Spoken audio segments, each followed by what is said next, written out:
Dan Senor is a former Bush White House advisor. Good morning to both of you. Thanks for being here. Good morning, Lester.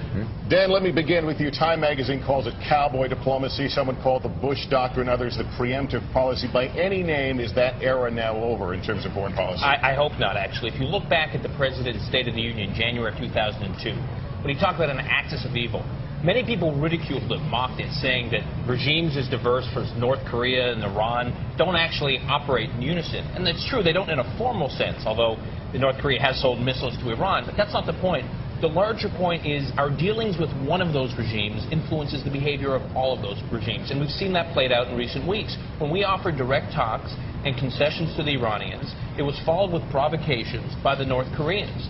And if you look at actually Muammar Gaddafi, when he actually agreed to give up his weapons programs back in December of 2003, it was when we were being assertive. But you're arguing that he shouldn't change, but the evidence would suggest he has changed. This is the person who used axis of evil and made the kind of statements you're talking about, now talking about patience and diplomacy as North Korea is firing off test missiles. Look, I think that the president has toned down his rhetoric, and he's in much more of a back-leaning mode than a forward-leaning mode.